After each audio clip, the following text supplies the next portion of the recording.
deeper knowledge about judging this event, and it's a tough event to judge, came at the Nationals last year. They hold a judges clinic on Sunday night at really the beginning of practice.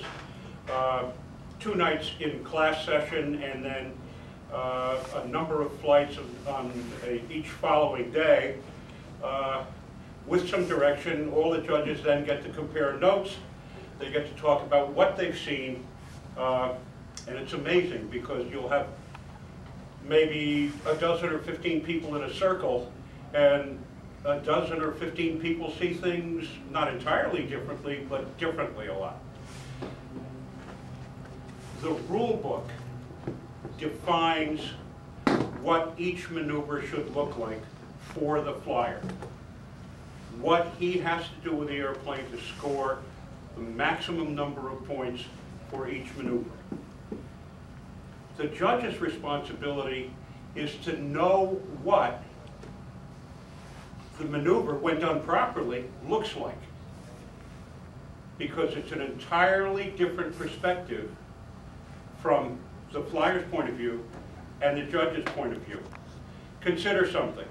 You're talking about a circle that's roughly 70 feet in diameter. You're standing at the edge of it. When you look at the circle on the ground, well, it's kind of this way, like a saucer that you're looking at about here. Level flight is right about your eye height, somewhere in here. So if you're seeing a lot of the top of the airplane, flyer's too low. If you're seeing the bottom of the airplane consistently, the flyer's too high. This thing is further compounded by the fact, and I'm not just talking about a level flight maneuver, is 45 degrees from the flyer, who is 70 feet away from you, while he's on the other side of the circle, appears to be here. This is 45 degrees. But as he brings the airplane closer to you, you're going back like this, because 45 degrees is nearly over your head. So we constantly have to think of things in a hemisphere. The bottom of the hemisphere being the 4 to 6 foot level flight and bottom of the maneuver definition. 45 degrees, not only on that side of the circle, but on this side of the circle. And then there's one more felony that's thrown into the whole package, and that's parallax, and what the bisector of the hemisphere looks at different angles. If you look at the bisector of the hemisphere when it goes this way, or perpendicular to your straight line of vision, you don't see a vertical line, you see a semicircle. Worse, you see a semicircle that starts on the ground, and as it goes up it gets a little bit narrow, so it's not even a perfect semicircle. We all have to learn how to think about what the hemisphere looks like from outside the hemisphere. Mike has a copy of the flight sim. Who developed that, Mike? I can't think of the guy's name. Keith Renical. Ah, okay. Here's a fellow who took a computer and said, let's see what this looks like on the computer, and did his very best to give us a representation of what the pattern looks like, what the hemisphere looks like. The only problem is that we're viewing it not so much as if we're standing right outside the circle, but a considerable distance away. When you stand, the further away you stand, the less that aberration of 45 degrees on the far side and 45 degrees on the near side becomes. But there's something to be learned here. Points on judging. Yes, what? 1. Some judges will not move for flyers if the flyer decides the wind is shifted a little bit and he's going to move 10 degrees to one side. You're doing yourself a disservice in not moving, and you're doing the flyer a disservice in not moving, because your best perspective will be always on the bisector. You know, that magic line that when he does the first part of his wing over, he makes a turn right in front of you and flies up over the top. That's the best place to view the pattern. If he moves 10 degrees, make an effort, move the 10 degrees. What happens is if you don't, and he starts to do his maneuver, you're looking here, here's the bisector of the circle. he starts to do his maneuvers over here, the things that look vertical now cant in a little bit, and you're not seeing the true flight of the airplane as far as the rules are concerned. The pilot is, you're not. So always make an attempt. If you see the pilot is going to move, or if he signals that he's going to move, move. Do not move during a maneuver, because then you change every aspect you have, and you invalidate any thoughts that you've had about the maneuver up to the point when you move. But if the pilot signals to you he's going to make a shift of 10 degrees, 5 degrees, whatever it is, do your best to get there. Now, this is not an exact science. It is strictly something that is subjective rather than objective.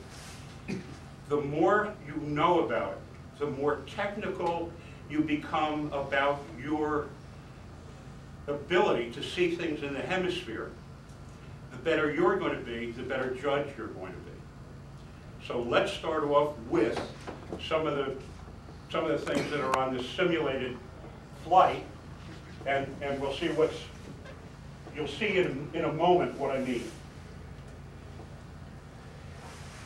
Mike, you started what, level flight?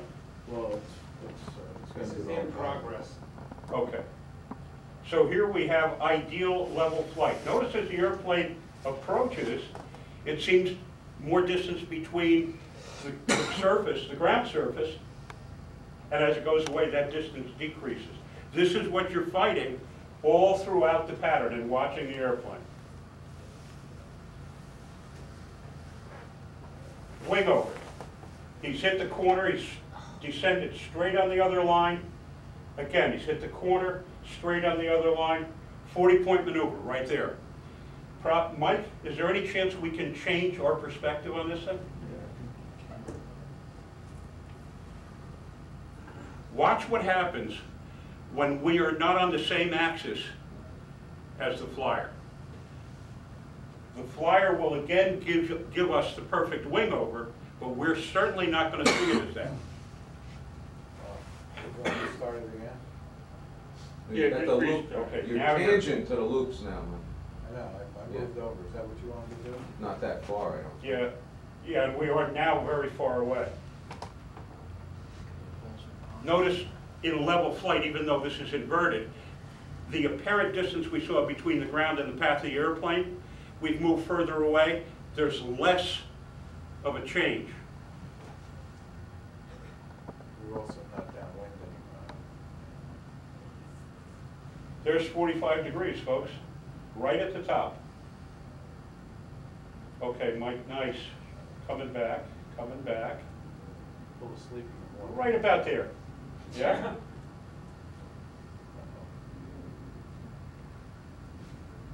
Now can we get him? Which way you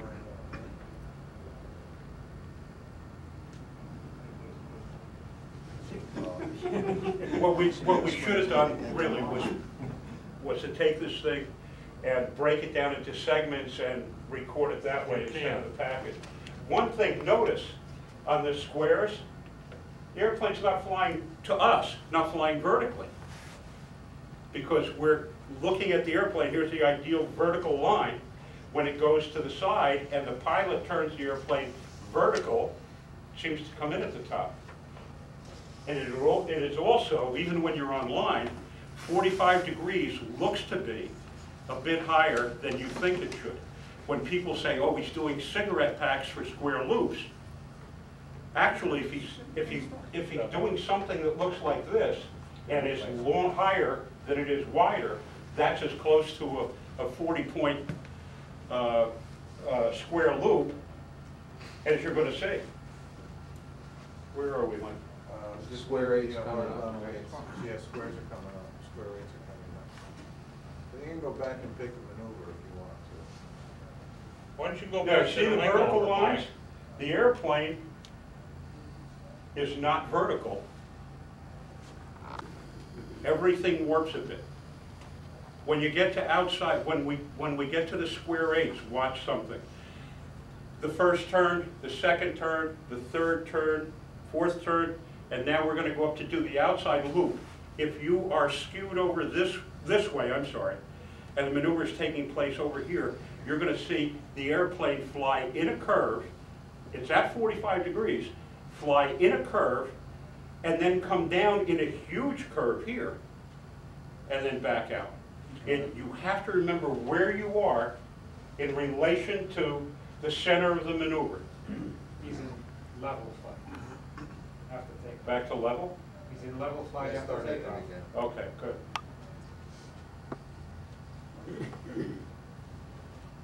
This is a lot of information to absorb.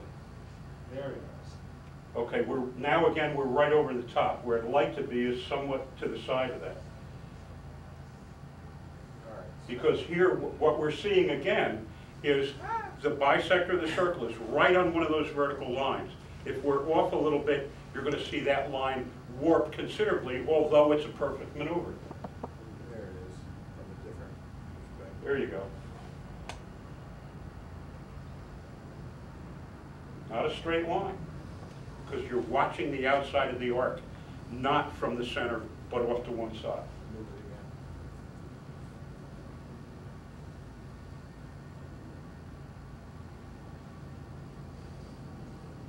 See how the arc seemed to shift? Yeah,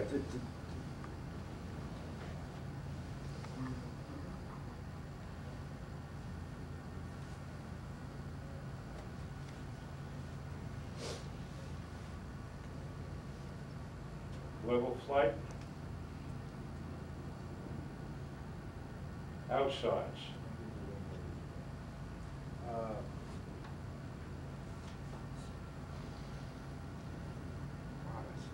And that's one of the simple maneuvers to score, because there's less geometry involved than most of the others. Going over. The sad part about it is, there we go. Yeah. You see how the airplane coming down is not vertical at all. You've got a vertical line that's crossing in like that and then making the turn. And yet, these are all perfect maneuvers. Robin says his Crash. That's better. I think the camera distorts a lot of that too. This isn't done with a camera, John. This is a computer. Well, it's distorting it. I've watched the wing over from the side, and I've never seen the airplane on the side. Those were the triangles.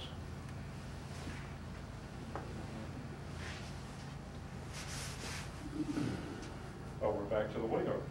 Okay. I can go to almost. Depends on what you see. If you're watching the attitude of the aircraft and judging that, you don't see Those were reverse wing parallax. overs, If and you're you're looking looking at at the path, very it's much there, from the but if you side. watch the plane. You're not seeing any straight But you lines can at see all. it's All you're going seeing is curves. completely over top.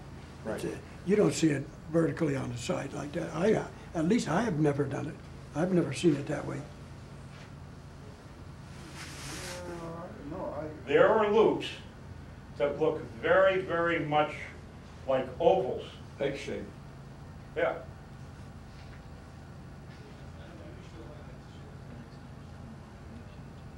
what happens with this thing, you can revert back to another maneuver, but then it finds it where it was in the pattern. Oh, I see. Goes back. And then it automatically reverts to the, There's a number for each maneuver that you You're can getting all page this, aren't to, you? but I forget what it is. straight line. Where is 45? And ultimately, we're going to have to find out where overhead is for the pilot. And then make our adjustments. If we can't move, if we can't be on the center of the maneuver, we've got to know how it changes the shape and the things that we do have to look for. We don't wanna go through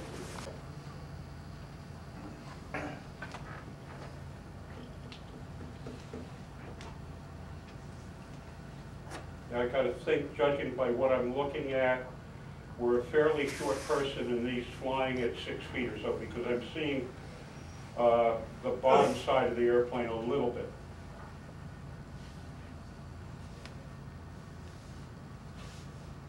Nice straight lines. Ideal.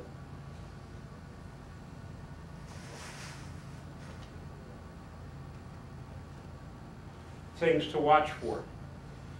The turn. Rule book defines 5-foot radius. bang. I don't know of too many airplanes that'll do that. So even though you have a 40-point maneuver in theory, as far as the angular deviation is concerned, or the angular accuracy, there may be a deduction because he's not flying a rule book corner. Also bobbles on recovery. Some airplanes turn much tighter one way than another way. If you get a good crisp entry on an inside turn and the outside turn tends to be cheated a little bit, watch for it when it comes around again, because the airplane more than likely is going to take a bigger radius going in. We're looking for uniformity, we're looking for rule book. The way to look at this is if you were a pilot. Yeah, you can. Like if I were to walk in, or would I get hit? Would you lose line tension? Benedetti's not here. All right. One of the F keys allows you to go in and be the pilot. Oh, really? Oh, Yeah. I just walked into the circle. Yeah, so now we're a pilot. Yeah, now you're rotating with the aircraft. Now here we go. We're gonna be at 45 degrees here. 45 looks awfully high, and don't those things look like cigarette packs? Yeah. They're longer than they are wider. Yeah. And that's from the center perspective. It's worse when you're back out at the judging position. It really becomes, You know how to work this? look at how vertical these things are. I don't know it by heart, no. You'd have to have the help sheet. I print out the help sheet every time I want to play with it. I know, that's what I mean. I should have printed one, I didn't know. Jose was here, he could walk you through it. I don't know all the buttons.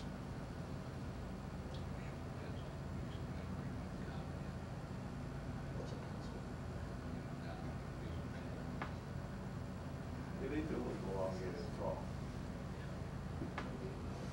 By the way, there's an excellent website for people that have access to a computer, www.vicstunt. It's an Australian site.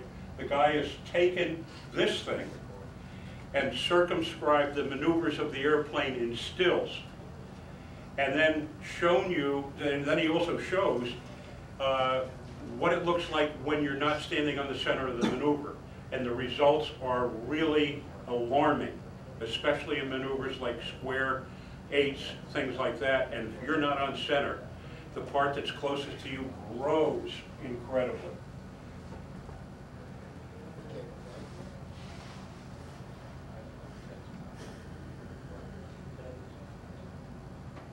Top of the circle is what gets What was that, distorted on most vertical of ace, these. Mike? Yeah. Yeah,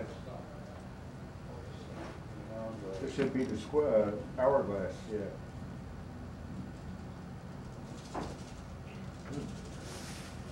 There's a 40-point hourglass, but not dead on, right? Yeah, you move to the Now, next cue to the left. This is gonna do the overhead. Notice how long that leg at the top of the hourglass, how long the leg at the top of the hourglass appears. It's because the airplane goes from 140 feet away, comes up even at the right angle, and now it's only 70 feet away because it's on the hemisphere. It's going to make that line appear much longer. So when you see somebody flying an hourglass that's, but he's not flying it right. Yeah, right. He's got to, if he's got the right angle up, flies to the bisector of the circle, makes the outside turn, he's got to fly over here, then makes the other outside turn and comes down. It's not going to appear short, it's going to appear longer than the base on the far side of the circle.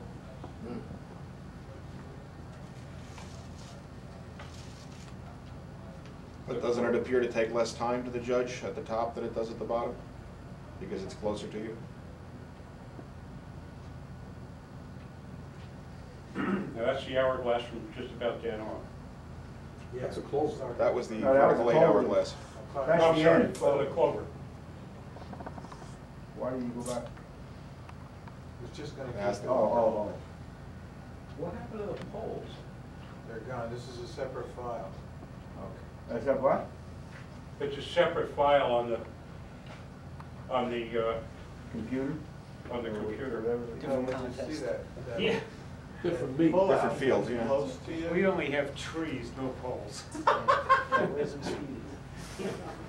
Yeah. What is the skiers? A background like that is beautiful to fly against. Yeah. Because It's actually nice to I don't know judge about you against. guys, but when Oh, I see yeah. the tree line, I'm feeding in control because the sky turns into trees, I I'm get looking this to, 20-foot. the next thing you hit is the ground. Yes, when the trees turn into ground, you gotta worry. It's not when the skies turn into trees. Interestingly enough, one of the things they did at the Nationals this past year, they had people fly warm-up flights. After we did the two-session flight judging, they had people that flew, that warmed up the judges. In both cases, it was 3 flights. Now, Paul Walker flew one of them, and Paul Walker is an excellent flyer. So he'll show you pretty close to what's right, but believe me, there were things that we could pick up. And then what you really have to see is you have to see somebody who's not of the same caliber, who is at least 1 notch below a Paul Walker, because there you're really going to see the errors, and that's the first indication that you'll have of what kind of numbers you're going to assign to a particular maneuver in the pattern. That's important. That comes kind of later. Rich, you had a good, in that printed up sheet that you had. When you're judging, write down, don't think about things too much because you're going to become muddled. 2, you're going to possibly blow the chance of watching the beginning of the next maneuver. Write down your first impression. If you've seen a really good flyer put up a good pattern, and then a terrible flyer put up a not so good pattern, you'll have an idea of what the ranges are. Interestingly enough, judges at the Nationals this past year, vary a great deal in the low numbers that they assign, and not so much in the high numbers. There's only one judge that I can think of that ranks everything lower than it should be. But for the most part, judges will get the flyers in the right order. Some may have narrower margins between a good maneuver and a bad maneuver, but by and large, they'll get the flyers in the proper order. Mike, can we go to, let's do square eights. And a little off center, well, play it once on center, and then can we go back to it a little off center?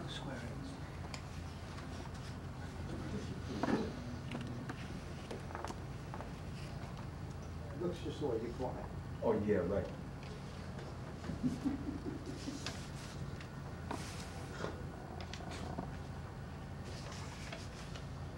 You want a pencil and piece of paper to write those commands down, Mike? That'd be great. Supposed to take up 45 degrees of the circle. When you're looking at 45 degrees dead on and you're upwind of the flyer, it may look like this. It probably does look like that. If you get that right, 90 degrees for your horizontal eights, square eights, all falls into place. You'd be surprised how many very good flyers fly the multiple horizontal maneuvers like the horizontal eights and the square eights, and fly them out as much as 110 or 120 degrees, depending on what the weather conditions are like and how well they get to turn their airplane. I watched Rob Hunt at the team trials, and I would swear that he was using 120, 130 degrees of the circle to do his square eights. At that point, with the power setup he had then in the electric airplane, he needed recovery time before he got to turn the airplane again. So he was very wide. His tops and bottoms weren't bad. He was a little bit high, but he had a very, very wide maneuver. And I thought it was me at first. I said, I'm seeing that as very wide. And a few other people that I talked to, Bob Gieske being one of them, he said, no, he's big. You know, and there were other people that said the same thing. I mentioned that to Bob. He said, yeah, he said, I need room to get the airplane back up to airspeed because he was starting to drop in power at that point of the pattern. And nothing against Bob. What he was doing, he was flying the very best he could with what he had to work with at that point. Okay, we're back to level. I tell you what, Mike. No, we're gonna do, I'm jumping to the eights, and then you wanted to see square eights. So that'll be next. Now notice how he was inside the boundary markers on either side of the, on the extremes of the maneuvers, not vertical. These are things you have to watch. It's parallax and it's perspective that makes the circle appear different than if you were drawing the maneuver on a flat piece of paper, on a flat plane. It's not happening. See where the center axis is? What you're seeing are two ovals Right. that are tangent. And yet it is a rule book maneuver. Skipped right over it. I must have wrote down wrong. There's 16 of them, Mike, get lucky.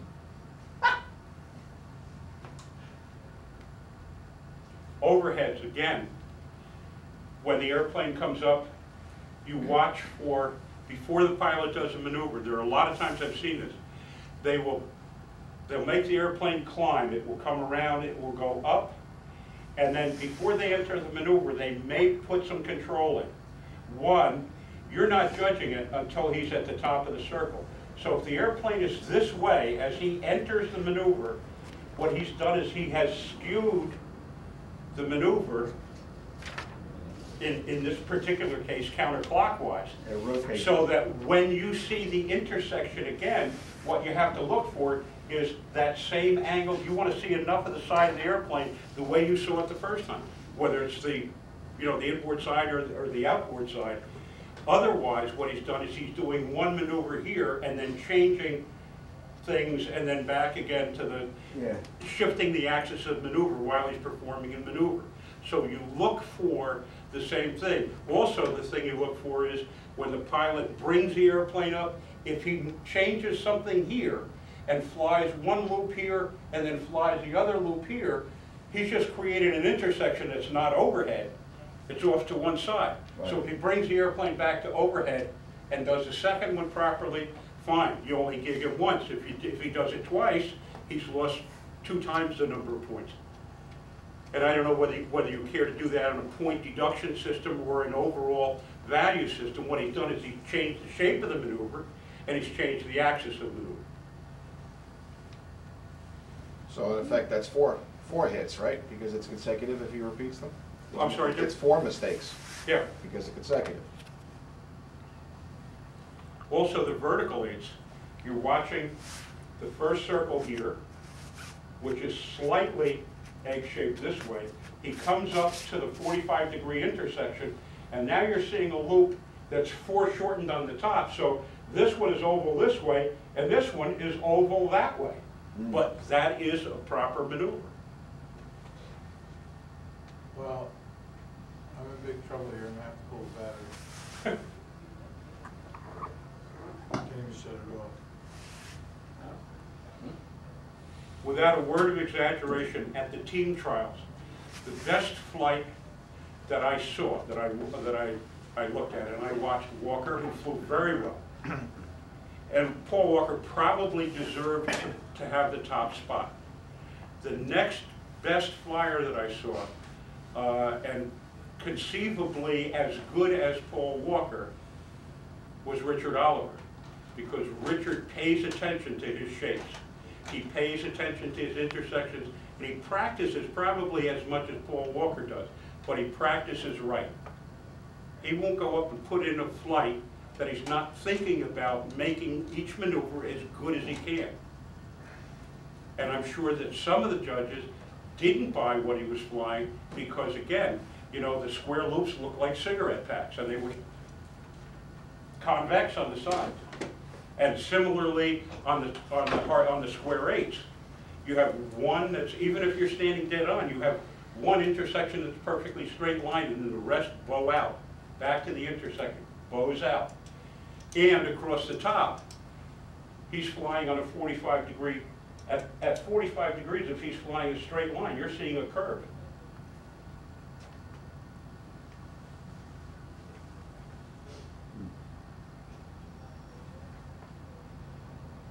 You can think about it. But don't you find yourself being able to see that by studying the attitude of the airplane, not as much the flight path that it's taking? Can't you knock that parallax out of your mind simply by watching the attitude of the plane? Yeah, but Jim, what is the attitude of the plane? When you're seeing a perfect square 8, you're seeing an attitude on the center axis right here, if you're standing dead on. Once the airplane gets up here, it flies at 45, and you're seeing this. Right. The airplane is very stable, but you're seeing the curve. And then coming down, you're seeing... But you see the curve if you look at the flight path. If you follow the airplane, you don't see a deviation. You see it holding its 45-degree elevation. No, you don't see it climbing, you don't see it diving.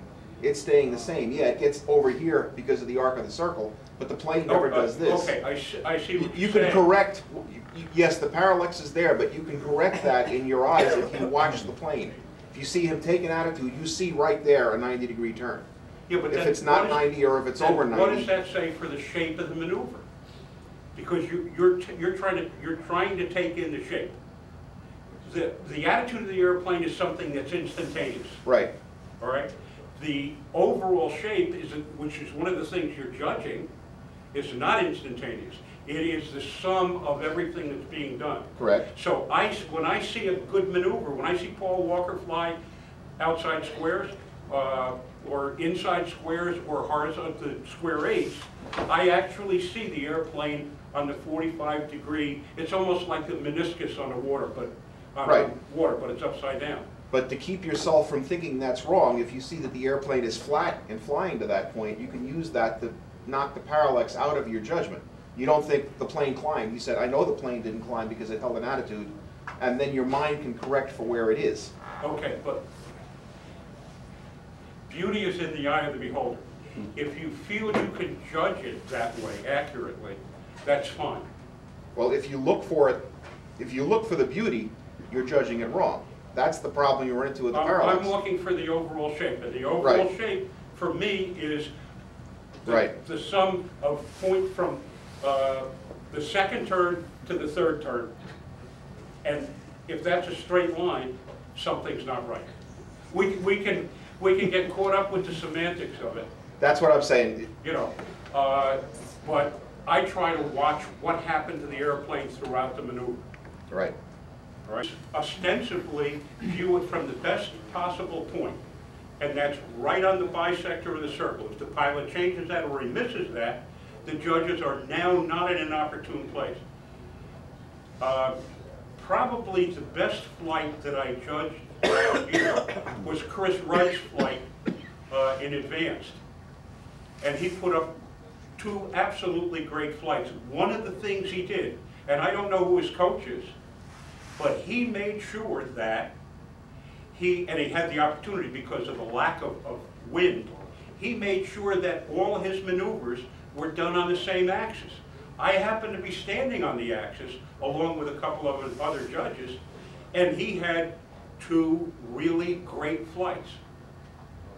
Judged some other guys who flew some of the pattern well and had weak points in their pattern, who did the same thing, and then judged yet a third group of people who moved where they were doing the maneuvers constantly.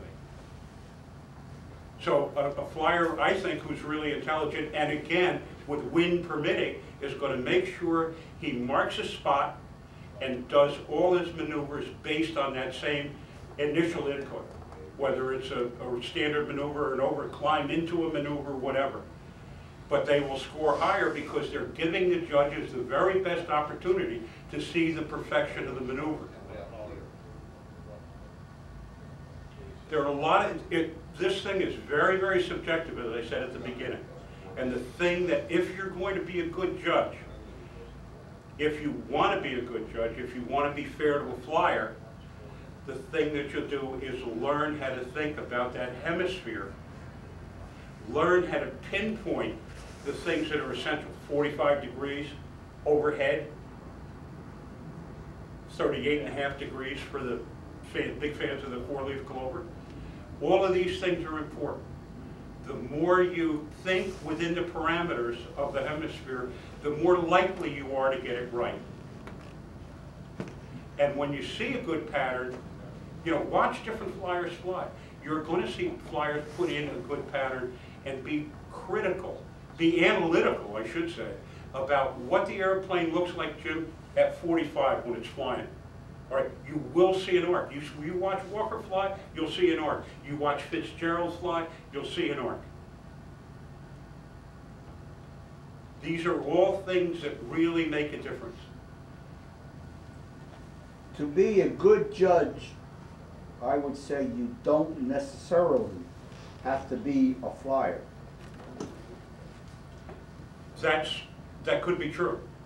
That could very well be true. I think most good flyers, though, Oh, could I also know. be good judges.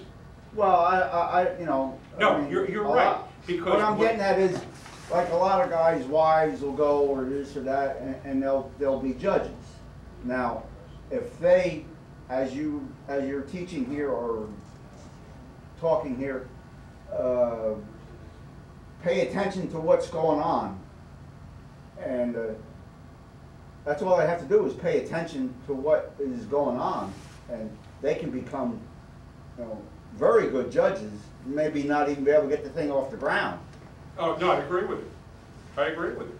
because all it is paying attention to what the form of the. The people who judge figure skating and that kind of thing at the Olympics, I would bet you most of them can't skate, Can't even get on. but they sure know what they're looking at. Right. And that's the important part. Right. Unless the guys that judge dog shows don't eat dog bones either. What was that? Right? They do run, The guys that judge the Westminster Dog Show don't eat dog bones. sometimes run FEMA does, that they can do. Best joke of the night. But they may eat Yeah, dog but food though. between events, he goes back and he has a can of Alpo, you know? Yeah, right. I'll have to Like the mention guys that to do Gary. Cat show. You gotta remember. You know, I've been expensive running my flags. mouth here and talking about the things that we should be looking for. Does anybody have questions as to, You only got a second to see a bar. how they see things 1 and second, why 2 they see seconds, it 3 that way? seconds, 4 seconds. Why is it At that 55, my 60 eye is miles an hour, fooled you ain't got by time to this? study too much. Everything of the looks each maneuver. higher than it is wide.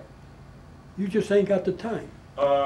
And then And you load the judges You mean on the to sit? pick on the same guy. Don't knock my camera over there. Why the thing's knocking the Right. his camera over? job from You there pick the judges, is they- to get it what exactly does as it all wide mean? as it is high. And then if you move back to the judge's perspective, the airplane is closer to him on the top, so I can see where a square ought to be tapered in a little bit because he's closer to the airplane when it's up at 45. Right. So a square isn't gonna look square. Right. Is that the only thing that makes all of these maneuvers look narrower than they are high? Just that it's closer to you when it's at 45 when you're judging? Yeah. Play a little trick with yourself. Let's say now you were able to view the pattern from a platform which was 15 feet in the air. What would that do? That would make the bottoms smaller, Right. and as the airplane comes up to 45 degrees, it would make the tops bigger. Yeah. But you're not Right. viewing it from a 15 or 20-foot platform. I ain't You're- standing there when he's doing a wing over. Forget that. What? Oh. But my point is, it's perspective. Yeah, all right.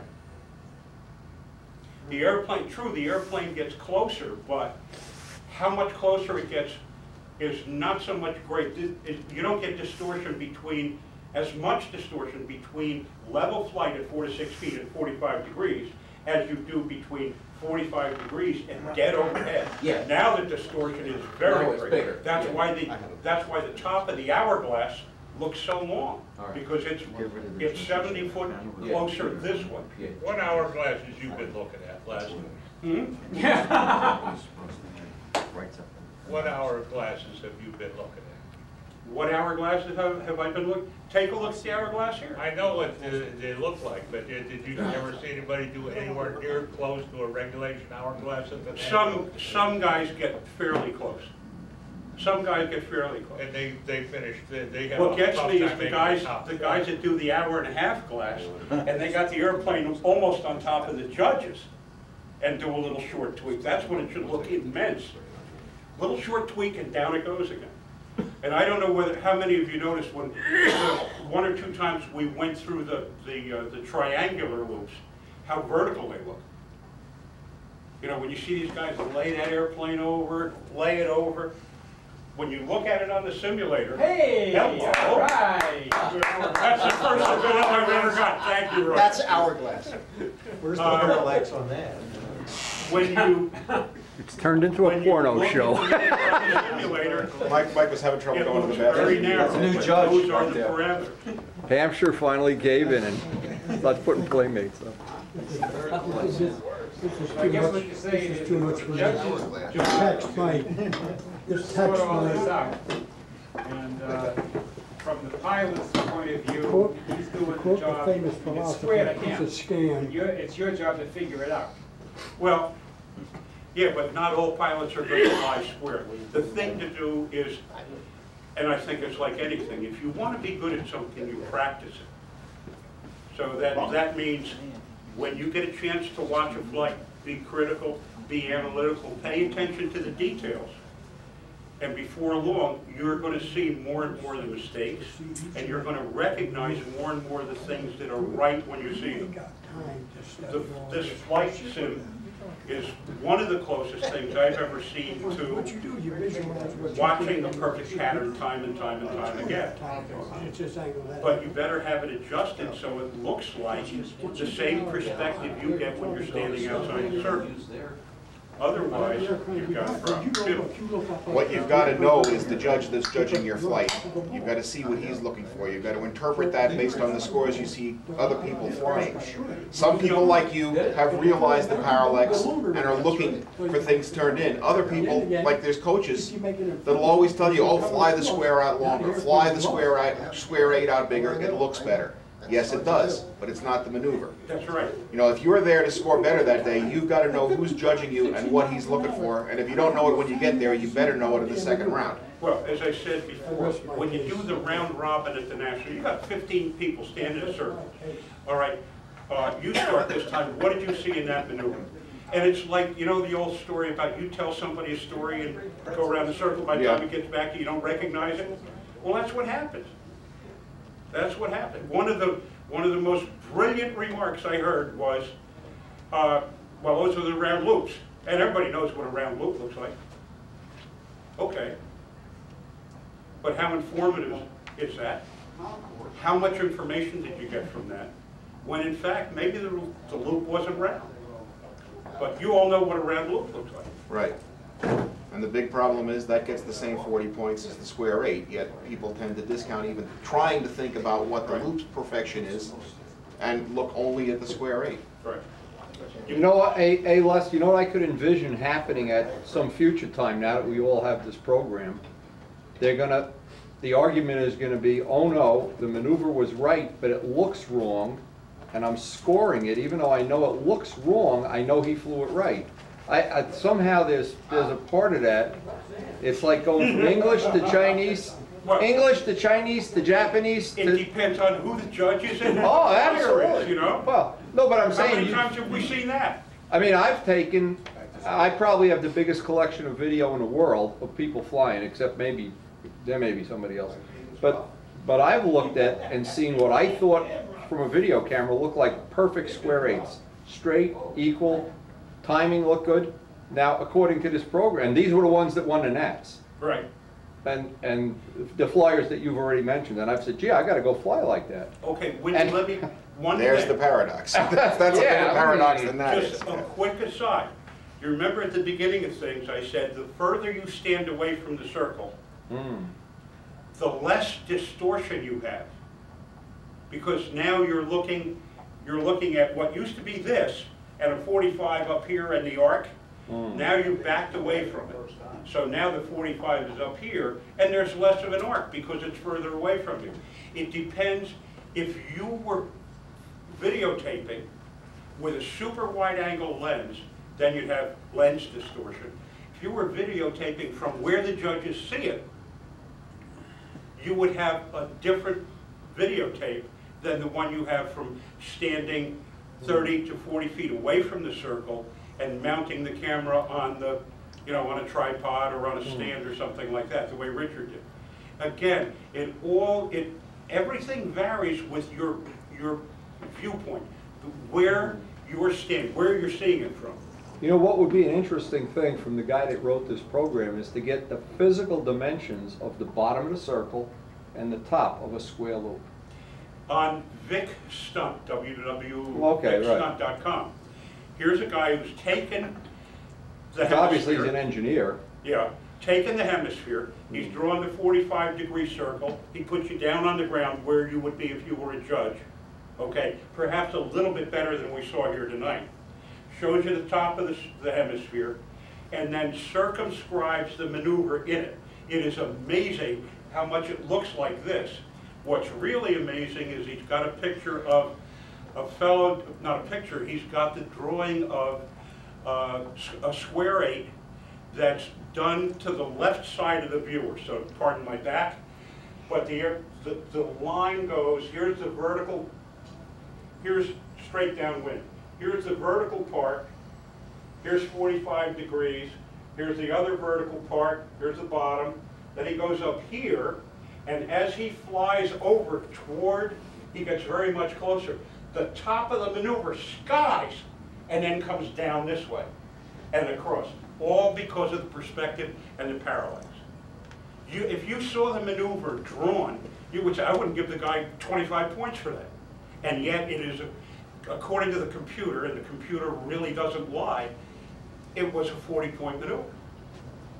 It's alarming to see these things, and it makes you realize how little you know about judging stuff until you've done it time and time and time and time again. And you're paying attention while you do it. See, it'd be interesting, though, to know the physical dimensions. But for a time, because most flyers fly by timing. They don't fly by measurement. They don't measure off things, they time. No, right. So the timing, when I've ever judged on a square 8, the timing better be very equal. When in reality, now the program shows it's not equal at all. It's very unequal. In fact, it's the wrong... For the flyer, it's equal. The only thing you have to do is you have to compensate for gravity. The airplane's going to fly downhill faster than it's going to fly vertically. And this computer... But you're not flying 4 60 feet legs. You're flying a 60, a 48. This is the part I don't have the answer. Right. So what I'm saying, when you fly by timing, and you look at a square 8 where the timing looks correct, Okay. it guarantees that the maneuver's wrong. When you fly, because I've heard you say that a certain thing can break up my timing, and I'll admit to you that timing is important, like anything. But where you got your timing from on a particular maneuver was flying it over and over and over again to a point. Okay, here's where I'm going to turn the airplane. Turn it, turn it, turn it, turn it, turn it. The timing has come from the fact that you have practiced that maneuver so much in flying from point A to point B to C to D and back to point A, that the timing is a learned or an acquired sense, and it's not necessarily the thing that's, for you it's important, because you know you can fly it equal sections if your timing is whatever it is. See, the difference between a judge and a flyer, the flyer is always dead downwind. The judge isn't. Unless he does the maneuver in the Judge is up to 45. What's the biggest maneuver? A square 8. The judge can be up to 90 degrees off. Or 45. I don't know. One judge at the Nationals say, and he shall remain unnamed, you know, oh yeah, don't talk about Peabody. He's right in a room here somewhere. No. Trust me, it wasn't people who said, quote, oh, if it's a named flyer, I'll move. If the guy wasn't a named flyer, if he wasn't one of the top flyers, Don't we all have names? I mean, this guy wasn't gonna move. Les, I'm shocked that you would, you have just exposed the underbelly of They the don't event. call me I'm Leadfoot shocked. Johnson. I stay I'll right bet where I am. everybody here disagrees with me. No, I found that I moved around more than most other judges. You see, what would solve this problem, and it's impossible, it's not impossible, but possible to do, is to have a camera mounted on a pilot's head. And the judge could look at the camera, not be at the field. So the judge would always be downwind then, he would not be moving. See, when I see a square 8, all my bars are dead vertical. Sure they are. Okay, but the judge never sees a vertical bar, so I have to fly a bar that looks like a Hershey bar or a parallax bar or whatever to make it look square to a judge who might be interpreting. If he's a flyer, he's going to know what that looks like. A guy that doesn't fly doesn't know what that looks like. Okay, Wendy, let's say you're doing a square loop, all right? When you're in level flight, you know you turn the airplane 90 degrees. You climb to 45 if you're right on it, okay? You turn the airplane 90 degrees and you fly over here, and then you turn the airplane 90 degrees. Both the ascent and the descent lines are square. They are 90 degrees to the bottom. However, if you draw that's to you.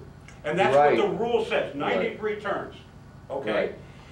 To the judge, when you're 90 degrees, if he's looking at the middle of the loop, 90 degrees is this, 45 is here, 90 degrees is this. Right, and it multiplies the error for every foot you're off. If you're a foot to the left, that leg is now 2 feet off, Right. and this one is 2 the other way. Exactly. So in my theory, point. your judges should be standing one behind each other, or as close as possible. And what I see is the judges at the nets get as far as maybe they, for whatever reason, they're told not to talk or whatever. One has to wonder, because you have guys who have the attitude, oh, listen, I've been judging this event for 20 years. All right? Now, maybe they have, and maybe they're good judges, or maybe if they have that attitude, you've got a bunch of flyers who've been flying in front of them for 10 years, and they know what the guy's buying.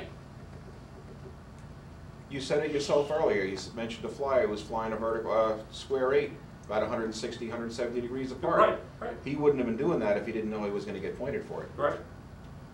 If he knew he was gonna lose points for doing that, he would have found another way. But he knew Exactly he'd right. get the points being out there, and he flew there. You know, it's interesting, what I have, everybody in the club knows Jimmy Casale. Everybody knows he was the top dog for a very long time. Every flight I have of his, and Keith Ferguson was his coach. If I put the camera on a tripod, I don't even have to watch 2, because they're all going to be the square 8 is always square, looking to the outside of the circle. It looks square. It never looked parallel. It never looked like Behringer's thing, where it's 4 feet taller than it is wide. Now, those were winning flights in the 80s or whatever time window we are. Right. But what I see happening with the advent of this program, people that are really knowledgeable about the event and they're devoted to it are going to figure out how we got to start distorting things. Okay? But the problem is the new person on the block is starting without having that for a background. How many years ago did Keith Trossel come up with the little plastic domes? All right? Yeah, Dave Cook Everybody had got them a too, chance sure. to see certain lines Sure. on, in the hemisphere. The problem was they didn't get to see it in life size. You look down on a little hemisphere, even if you look this way, you're looking at this. When you're judging a stun event from right outside the circle, you have huge amounts of distortion at the periphery, at the outer limits. But it's not only the distortion, it's the multiplication of when you're to the left, it's doubly wrong one way. And almost right the other way. Exactly. Right. Now, when I looked at Richard's tapes with all those scores on them, I was thinking, what the hell is this guy looking at? Well, maybe he was standing to the left. And I wonder if there's you'd have to be a computer guy and program it all in. If you look at the middle guy, who, I don't know who it was, but then the 2 guys standing on, they were standing pretty far apart. They couldn't, there had to be 2 of them that weren't seeing it right. If you've got 5 judges on a circle, one guy standing in the middle, 2 feet, 2 feet, 2 feet, 2 feet. Yeah. The guys on the end, don't have the same Sure. good view as the guy in the middle, if the guy in the middle is truly in the middle. That's why I say, Right, right. judging the Nats last year, not that I'm the world's greatest judge, not that I'm an authority, but I thought the best way for me to see a maneuver was to get on the axis. When the flyer changed, even if it was a 10-foot move, I was on my horse during the 2 laps to make sure I got on the center again. And some guys would just keep you guessing the whole day long, too. Les, wouldn't they be better off to have the judges line up in a V formation or even single file looking over each other's shoulder to minimize Tom, that the could- side-to-side error? That could well be the case. I know that. Not that I'm going there. Not that I wanna- But Tom, the only Take way, it there and Tom, use it. the only way you eliminate the distortion that this convinces me, and I just thought of this within the last 10 minutes, the only way you can minimize this is by always being in the middle of the circle. You can't really have the judges in the middle of the circle, realistically. Oh, no. But the only way you could judge this, if money were at stake, if this were NASCAR, you'd have helmet cams. And you know what? The guy would not be at the circle, he'd be in a tent. The trouble with the judging. helmet cam is, it doesn't tell you, unless there's a background, it doesn't tell you where 45 is, and it can't tell you where overhead is. Wendy, The helmet cam is up there and it's all blue-gray. Yeah, but the only way you can see the vertical lines on a square 8, that all 3 of them are vertical, the only place they'll appear vertical is exactly in the middle. Yeah. As you, just what Les Yeah. said, as you walk Yeah. back. Put the helmet cam right on the bridge of the pilot's nose. Right. Right there. Yeah. if they Yeah. used that Yeah. kind of technology and they put 2 sensors on a bisector of the circle, and everybody built their airplane to hold a 1-ounce transducer in the bottom, and the 2 sensors could be calibrated via a computer program. Right. They could read where the airplane was, make all the corrections, and you'd come out with a winner. Those sensors that last for about. But I certainly hope we don't get there. Nah, I don't wanna see Couldn't we that. just use GPS? I like it where there's a lot of satellite prejudice sensing? involved. Les, can we take a 10-minute bathroom break? And then we Yeah, can just. Bathroom break, heaven forbid. Go get some coffee, a cold drink, or whatever. And no distortions. When you walk in the door, don't like favor the left or the Put right. the back on now, Mike. Yeah, where you can see by the sim what maneuvers, when done properly, what they actually look like. So now at least you have some kind of a basis for thinking, and we go from there. Ruben? Yeah, my opinion, my question is on opinion. How do we know what is correct and what is not correct? How do we take that on paper and points? You start with a 40-point deduct, or you start with 20? To tell you the truth, what I do is, and this is why I consider, for myself anyway, very beneficial to watch the judges' warm-up flights. Because you'll see a guy do some good maneuvers, and you automatically say, okay, a couple little bobbles here, he flew his bottoms up or something like that, 34 points or 35 points or 36 points. All right? And then you watch somebody who gets the shape all wrong, he's too big, and you downgrade from there. If I had to keep all of the glitches in my mind before I write down a score on the square 8, how many chances are there to make a mistake? There's a bunch of them. Let me see. And before you know it, the next maneuver is over. You haven't seen it. So I think that Rich Peabody's idea about, going with your judgment, your first reaction or your first impression tends to be a good one. All right? After a while, you get used to what you're looking at, and you get used to assigning a point value to it. Where I really have problems is, I've never in the past deducted enough for an intermediate flyer. I always try to fit the scores. My margins are too close. As I said before, I get the order of finish correct, but the worst flyer is not separated enough from the best flyer. Can I offer one criticism of that practice? What? Got nothing to do with advanced and expert. Right.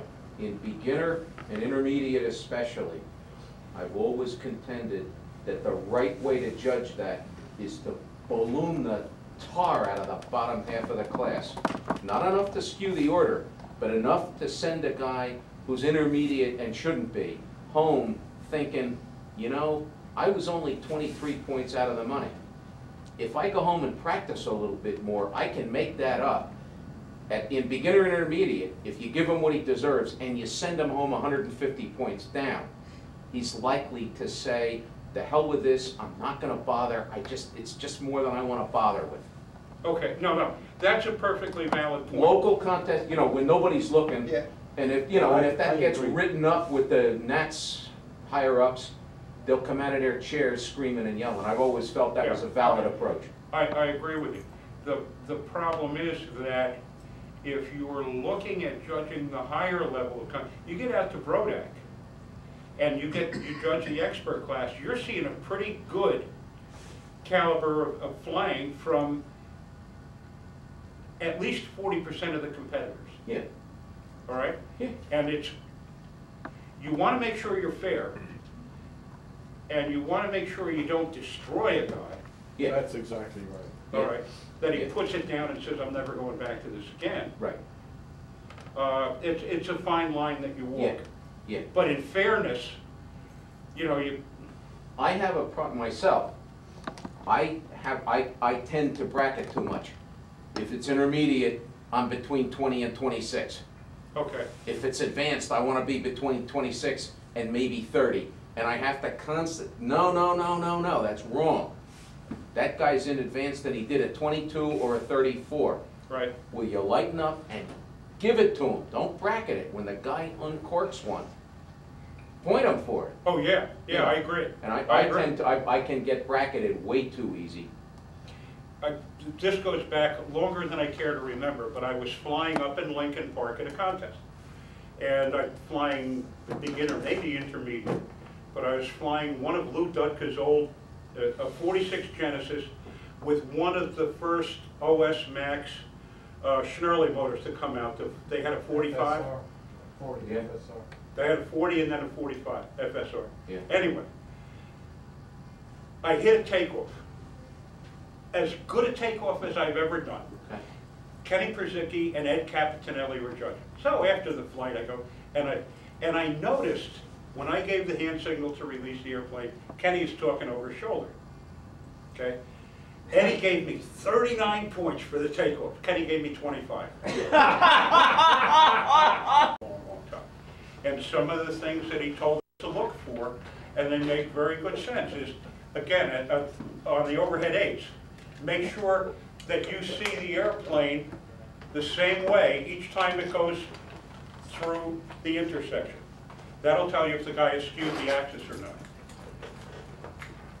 A bunch of little things. Again, most of it comes with experience and just getting to know how you see things and always being critical of yourself as a judge. Boy, you're going to have a lot of dead air on this video with me. Watch good flyers. Watch good flyers carefully, because they're the ones who probably are going to give you an appreciation for a good pattern. I don't know whether I've ever seen anyone go through a pattern where every maneuver was very close to perfect, or certainly not perfect, but even very close. Everybody's got a weakness, and it can vary from flight to flight. It can vary with wind conditions.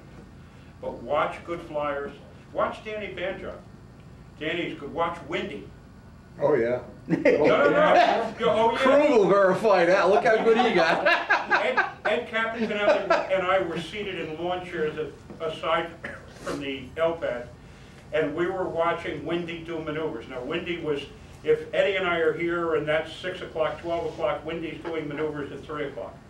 And we watched the lines. Every time he was at the top at 45, those lines were at 45. They were at 45. Eddie even said to me, he said, you know, that guy doesn't get enough credit for what he does, because here he is flying his big twin, and he's hitting 45 consistently. So now I go over and we're watching a couple more practice flights, and Windy gets up to fly again. And one of the guys standing with, boy, he's way too high. He's way too, and I know Windy's flying at 45, because I watch, that's the way he practices, that's the way he flies. It's way too big, way too big. Guys have been watching the event for years and years and years, and some of them, as I said, claim, I've been judging for 20 years. Well, maybe you've been doing it poorly for 20 years. You don't know. The only thing I'm saying is if you're gonna be a judge, be fair to the flyer, be fair to yourself, There you go. be as objective as you can. And that comes from just learning what a good pattern looks like and being very discerning about 10 years ago. where 45 is, being very discerning about what you see as 90 degrees in the circle, what you see as 45 degrees in the circle. Matter of fact, at the Nationals last year, we went through an exercise where we bisected the circle, and there was a seam in the macadam that ran right through the center, so it was fairly easy. So now you had 180 degrees. We bisected that to 90 and then split that in half. And there were a lot of people on the outside of the circle who stood there and said, geez, wait a minute, that looks big for 45 degrees. Or that looks, I had no idea 45 degrees was that small. Everything is, we don't have calibrated eyeballs. Learn to think about what you're seeing, even if you pick out landmarks, not to judge the maneuvers by, but a landmark here and a landmark there, and say, okay, that, between the two landmarks is 45 degrees. Because that kind of precision is the basis for what these guys are flying. Field of vision. Set up a box in your head and wait. Okay, anybody got any questions? Yeah, I got one. John? No two eyeballs are the same. What you see, what he sees, and what he sees, and what he sees, and what I see is different on the 45 and what you're talking about. Right. You can't just browbeat somebody and say, well, that's the 45. The guy looks at it and says, Jesus, he looks high to me. And you're right, because all our eyeballs we see different. Sure. So what you've got to do when you see a maneuver, you've got to take, first place, you don't have much time to study it. That's right. It's just bing, bing, bing, bing, you're gone. Yep. That's it. How much time you got to study? You don't have it. What you've got to do is picture in your mind what the maneuver should be like. And that's it. Because you ain't got much time to see that on that sphere as you talk about, we fly an arc. So when you go into a square, you come up, you're turning this way. You're coming up that ball. You take a basketball, cut it in half. You're flying up the ball. Right. Now you turn and you're flying around this way. You're not flying a straight bar, but we visualize the straight bar. Right. And we visualize a straight climb, which we're not doing because we're flying this way. Mm-hmm. So you visualize in your mind, this is what we're seeing. But like I said, your eyeballs are one thing, his are another, his are another, his is another. I've judged with judges, and we're looking at a nice maneuver, and the judge on the other side of me says, what the hell was that? He said, what the hell was that? And then, to quote the Nationals, I've judged the Nationals a number of times. And I sat there and listened. Who the hell is this guy? Oh, he's got to pay his dues. I haven't heard that. Yeah, but these are judges. Yeah, and I've You judged haven't been them. listening. Right. So They were talking about John. hey, I've done it too. And he admits it. If I had to really be honest with you all, I would have to say there are certain guys with certain type airplanes that influence you. Orange, right? Look at Billy Warwich with his P-47. I seen him fly at the Nats 4 years ago, 5 years ago, whatever it was, and he laid a pattern in, makes the hair on the back of your head stand up. You see occasionally patterns of that type. In my lifetime, I've seen maybe 10 or 12 that I can remember that through patterns that you just were mesmerized. They were so precise and so good. And Gene distorted. Shaver was one of them. Billy Warwich was another one. Geraldini was another one. Bob Gieske. Bob Gieske, I said, oh, Jesus, don't tell me about Bob Gieske. But these are patterns. Bob Gieske and I were flying. Now, Bob flies 10 flights in the morning in Dallas, and then he goes home. The air cools off. He comes out at 6 o'clock, gets another 10 flights. And Bob, when you fly with Bob, it's serious flying. There's no horseplay, no, hey, what about this? Nothing, man. This is dead serious business. He gets out there and he can tell you if he's got a nick in his prop, which blade it is while it's running. That's how he is precise. But anyway, I've seen him put some patterns in. If he threw that pattern at the gnats, he'd run hands down. But by the time Bob gets to the gnats, he's outflown himself. But some people overpractice. Oh yeah, you over practice. But to get back to what I'm saying, none of us have the same eyeballs. So we all see things different. So what you have to play, like you say, you have to pick out what you think is right, and that's it. Yep. And give them the points for it. And be consistent from flyer to flyer to That's flyer. right, that's right. What he sees in the square 8, and what he sees in the square 8, what he sees, and what he sees, and what you see, what I see, is altogether different. 2 years ago at the Nats, to tell you, John, how much this 45 degrees could be misinterpreted. Yeah. Trossel shows up with this huge triangle with a level on it, all right? We're standing here, Trossel's 90 degrees off to the side, and he's giving the pilot, he's holding the level with the 45 degree, the points on the pilot's shoulder, and he's telling the pilot up or down. And finally, when the pilot's at 45 degrees, he tells us, that's 45 degrees, that's what it looks like. Now that's great, except we don't do that at local contests. It wasn't done last year at the Nats. You know, some assumptions are made that you're going to see 45 the same way everybody else is going to see 45. It's not going to happen. Well, there again, line. 60 feet, 45 is one height. 65 feet, it's another height. 70 feet, it's another height. Right. So you got all these factors to contend with. So you take a generalization of what it's supposed to be. Then weather conditions, wind conditions, that all has a factor into it. So you do the best you can. If you're a judge, you try to be as fair as you can, even though you might like his airplane better than his, and his better than his. That can't be a factor. What about if a plane has a SWAT sticker on it? Oh, that had nothing to do with it. Hey, when Dawn Cosmilla was flying, I mean, you know, she's bending over. She had a butt on her that didn't quit. You know, John, your butt ain't doing you any favors. You better go on a diet. But hers did it. And that's all the Navy judges talked about. Does anybody other than John have any questions? But it's fun, no matter what. Yeah, It's yeah. fun. It's fun.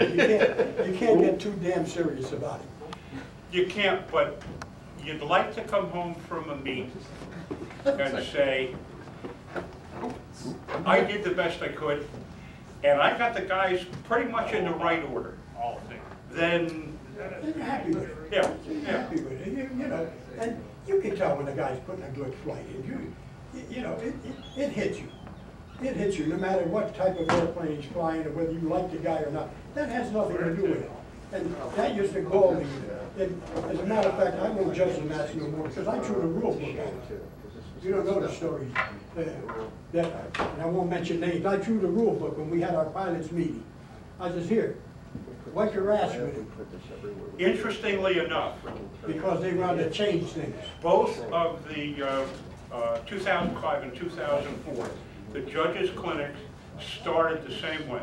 We were all seated in a U, at a U-shaped table, and Gary's, one person at a time, we each read the rules for a particular maneuver. And when the questions were asked, we had the pilot's rules. Then we had the judge's rules and what to make deductions for or what constituted an error, what, you know, and then they don't get down to what degree of error, but they told you what constituted an error. And if you know the rules, and if you know the judge's rules, there's not too much left for interpretation other than the point value and how you see the maneuver.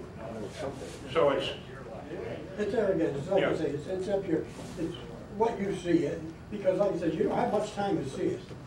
no, you don't. You don't have much time to see it. And you have even less time to score it. That's right, because while you're scoring, he's going around ready to go to the next maneuver. It used to be hairy when we would go one maneuver after another. When we didn't have the level John, up in between. what year did the pattern change to add those the interim laps? 61. No. No. 71, 72. Yeah, it was late. Yeah, it was late. Does anybody know that specifically? I think it was flown for a lot of years before they made it official. It was an The first understood time it thing. showed up, I think it was after 69. All right. After 69, because we was at the Nats. And they get the level lap, which I love. Because Wendy, it gave me who's time to responsible register. for the current, who was the father of the current pattern? Aldrich. George? George Aldrich. Wasn't the Well, bolt, wasn't the bolt involved? Him and all the Wendy? rest of the top-notch flyers up there doing, they all got together. Well, the reason I know is he told me Somebody so. wish you should have it in the lines and all that. Over and over and over. About George. He told Every Rich time we talk. That he didn't want the hourglass. All that time you invested in that man and he went and died on you. No. He wanted a vertical square eight. Better than if I died, huh? For me, anyway. He argued like hell, but He said but the they overruled hourglass, it. the hourglass doesn't belong in there. Yeah. Because if you think about it, you have horizontal 8, you have a vertical 8, Right? then you have a horizontal square 8, then you should have a vertical square 8. And at Okay. the mirror pattern, he, of course, was instrumental in drawing up that pattern, and there was a vertical square 8. And at one time, the pattern was flown with a vertical square 8. I'm almost thinking that a vertical square 8 would be easier to judge than an hourglass. Well, I don't know, but the point is, his point was, the hourglass does not belong. Okay. That was his theory. Well, I have a- that's an Who was extension this? of the Who? triangle. George Aldrich. I have that Berkeley book on control line flying. It's copyrighted 1955. And it has a series of maneuver drawings in it that are generally halfway between OTS and the modern pattern. Right. I think that You're that right. might be that 2 years worth That's when the of vertical interim square 8. pattern. It's Yeah. got a vertical square 8 in it. That's when it was But I flown. can't tell from that book that pattern was the interim pattern for those 2 years, whatever it was, Because I remember- 53 and 4, I remember before the modern pattern when we came were out. flying the AMA pattern, there was a climb and there was a dive. Yeah, And one of the maneuvers. right. This was after OTS. Right. After that pattern was done away with. Right. I'll send you a copy of It was that, a lot of fun. because I'm not, George I mean, was it nice. looks like it could be, but I can't prove that was the interim AMA pattern. He didn't like our modern airplanes with all this power. Oh, no, you need all that power. Okay. And now they can't get enough. No. They can't get enough. Oh, geez. Well, anyway, thank you for your attention, for your enthusiasm. Thanks, Go and be good judges. Stay away from this guy. We're going to get the third round started here in the finals. There was a rain delay. We didn't get to catch Andrei Yatsenko's flight, but we'll get started here with Paul Walker. You'll also notice that we're trying to keep a camera above us, so we were still in just a bit of rain. Okay, we're in the rain, so we're going to film a little bit different. I'm not going to be able to hold a umbrella in focus. Yeah, look, seems to get him one clip starts with his Sato.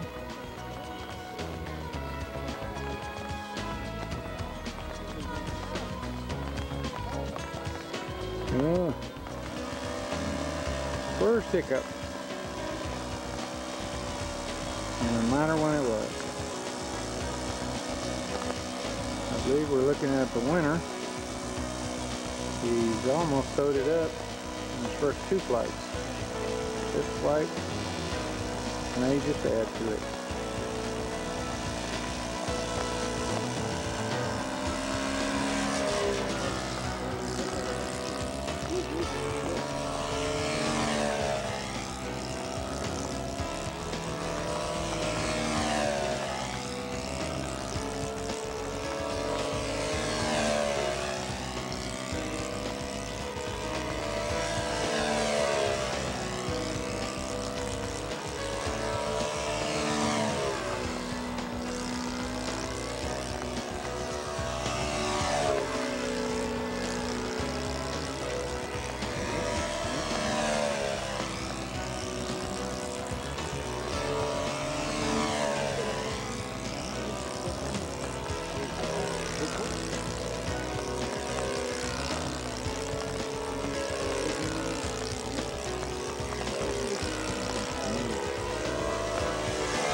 Yeah, egg shape. most of them have been that way.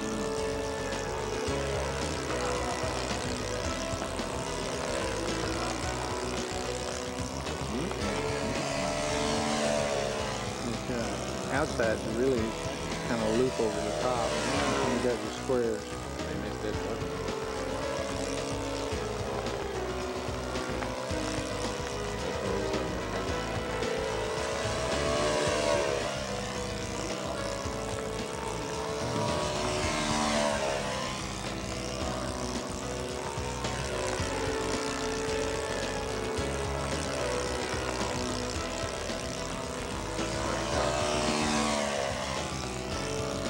Yeah,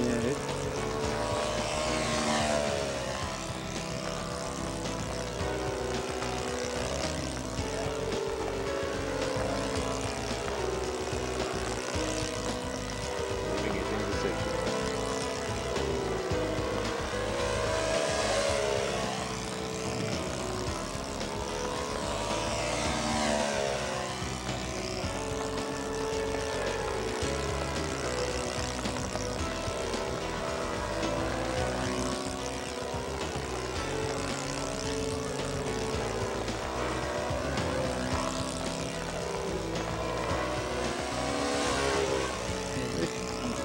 it's light. It looks like he's having to finesse it.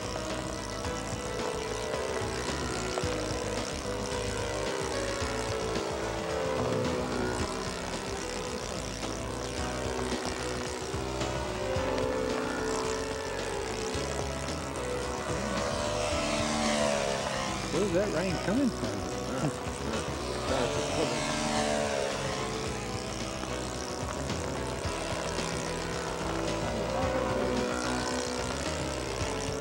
He does that really well. The airplane presents well in that maneuver.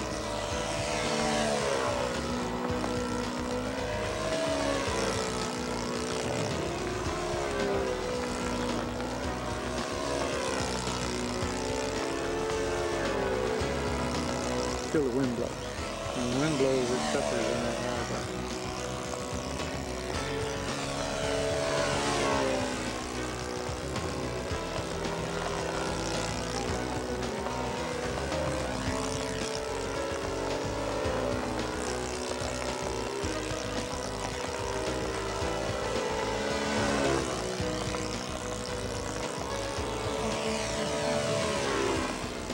Junior was.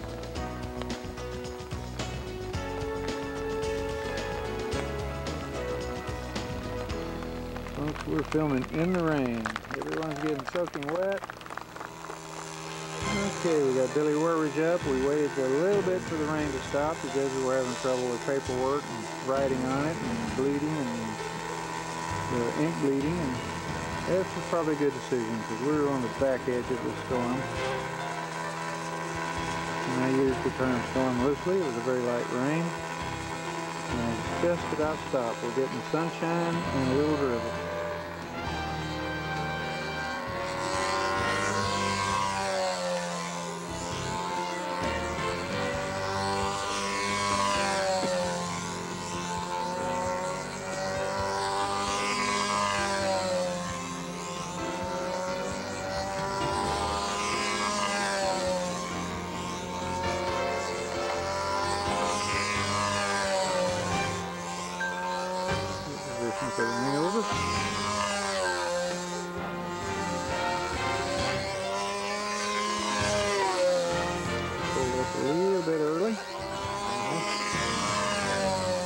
Classic Werridge. He gets away with that. I don't.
picture.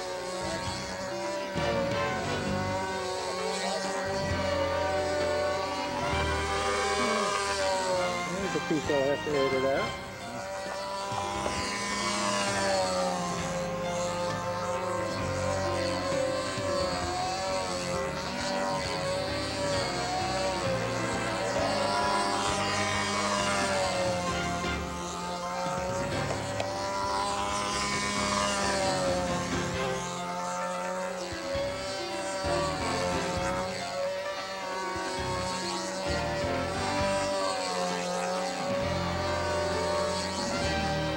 Particularly good. We established a new intersection after the first couple of loops and didn't quite get vertical.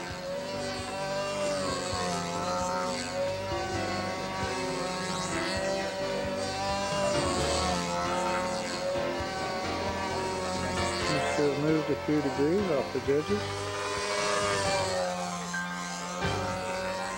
And judges are ready to move a little.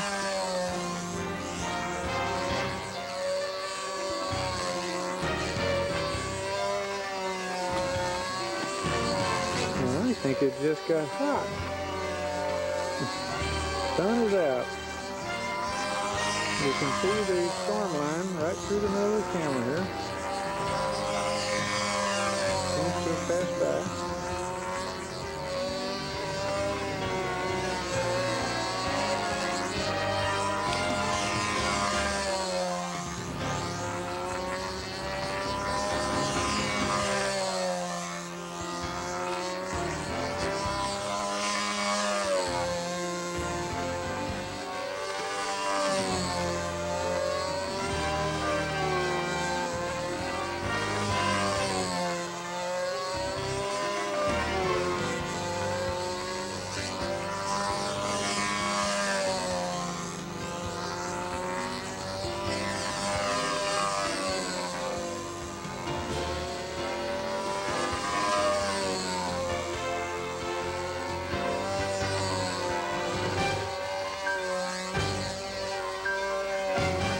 There's a classic Billy.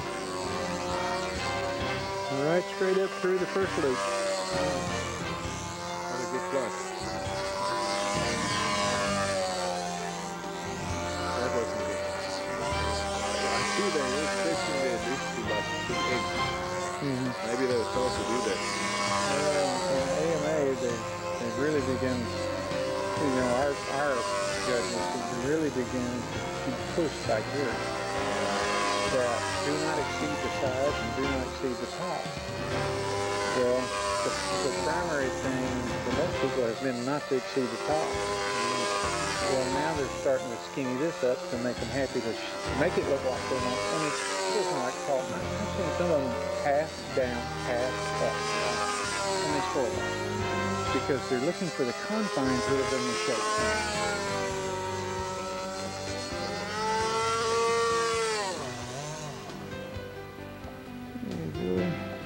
Third flight for words that he will be done for the world.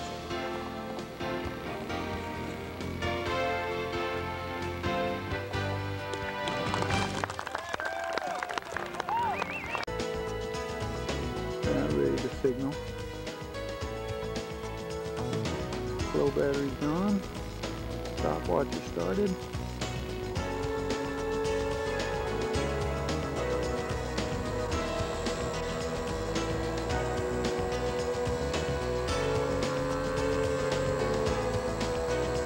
The sun has come out and I am burning. I only hope we're going to take a man. I do believe he is our national champion.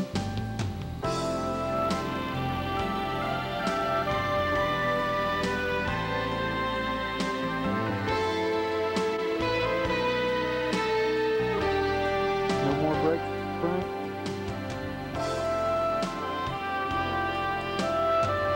Said they were going to go right through to the end.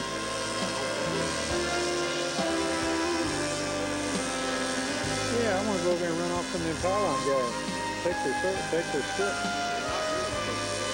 Well, if nobody's flying, they don't know that. They just rolled up. Well, I got the airplane.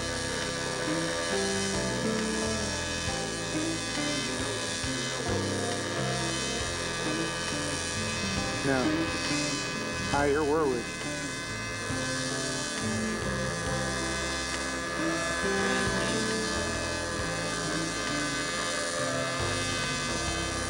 The only one with a chance?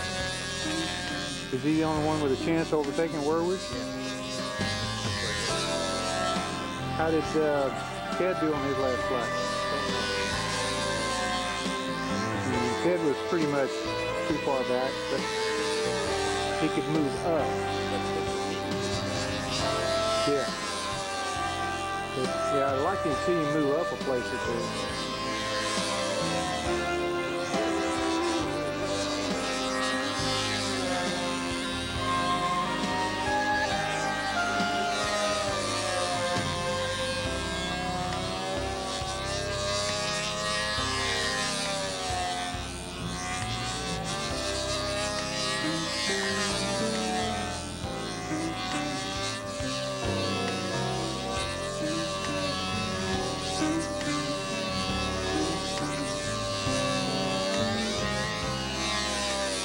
This guy's a pretty impressive flyer. He's got good shape, he's got good speed, he's got an airplane that presents well.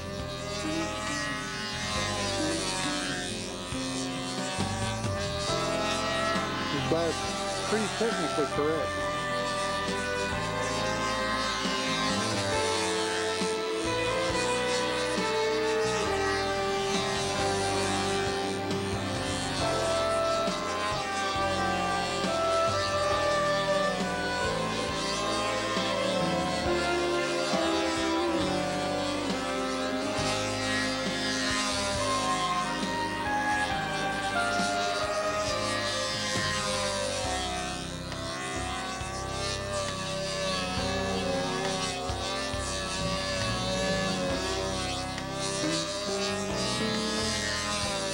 Lap the Chinese guy flew, there were some huge maneuvers in his program.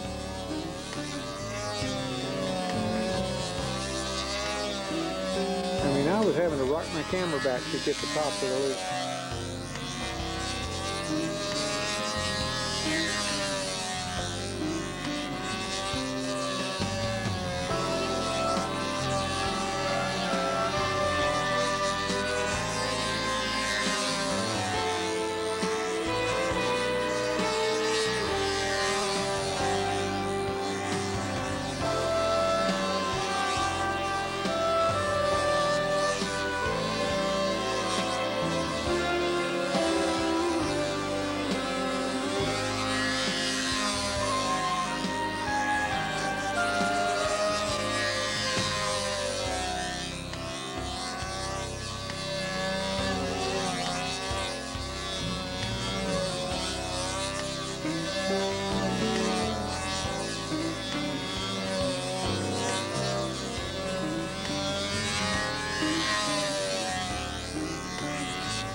Ooh, what was that?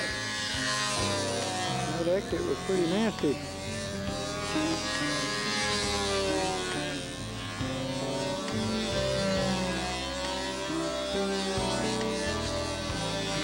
When they fly, Frank, it sounds like there's somebody behind on the other side of the circle that hoots.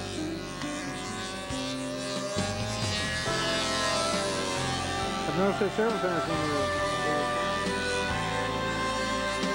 that's a dog barking. It's gotta be a dog. I only hear it when they're flying. Maybe that airplane makes a noise he doesn't like.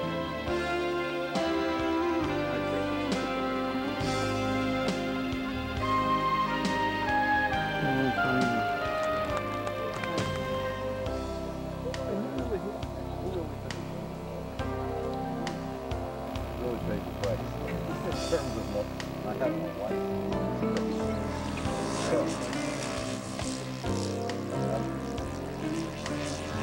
I wish I had that energy level. I wish I had it any time in my life, let alone now. José de la Barre. José de la Barre, coming third official flight. Third official.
You're flying as a as an individual with a right to go, that'd be one thing. If you're flying for a right to be on this team.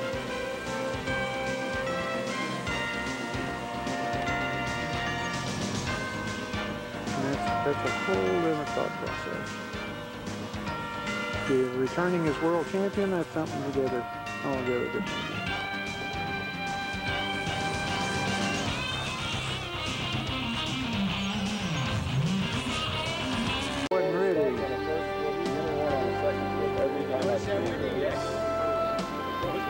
Flip it once before he gets the handshake. Then the problem starts.